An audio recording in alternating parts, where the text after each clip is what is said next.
বিদ্রোহী কবি কাজী নজরুল ইসলামের কবিতা বারাঙ্গনা।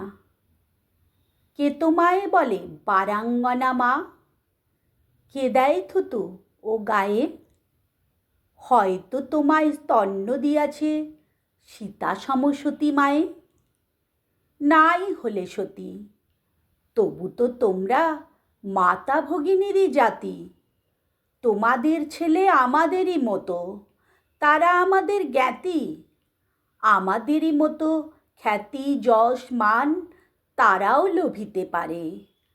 তাহাদের সাধনা হানা দিতে পারে সদর স্বর্গদ্বারে।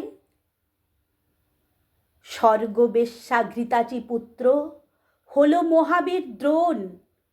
কুমারীর ছেলে বিশ্বপূজ্য কৃষ্ণ দ্বৈপায়ন। কানিন পুত্র কর্ণ হইল দানবীর মহারথী। স্বর্গ হইতে পতিতা গঙ্গা শিবেরে পেলেন পতি।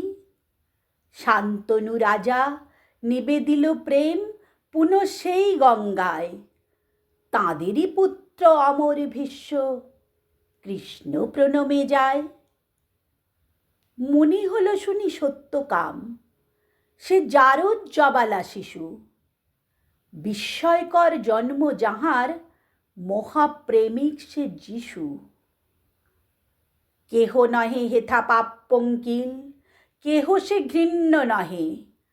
ফুটিছে অযুত বিমল কমল, কামনা কালীয় দহে।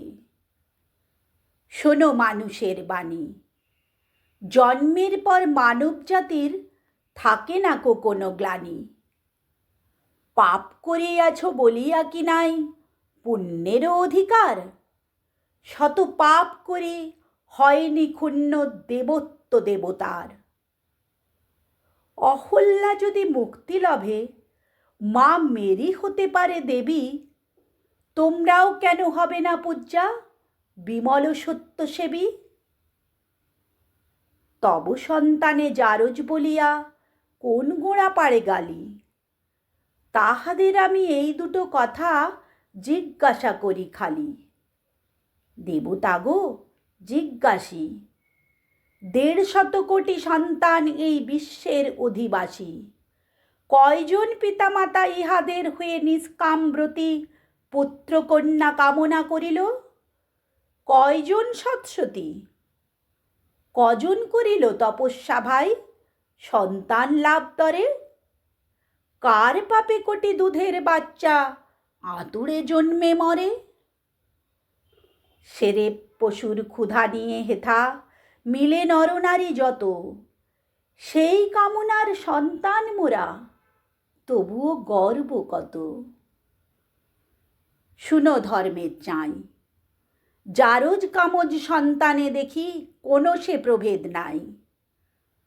অসতী মাতার পুত্র সে যদি জারজ পুত্র হয়, অসৎ পিতার সন্তানও তবে জারজ সুনিশ্চয়।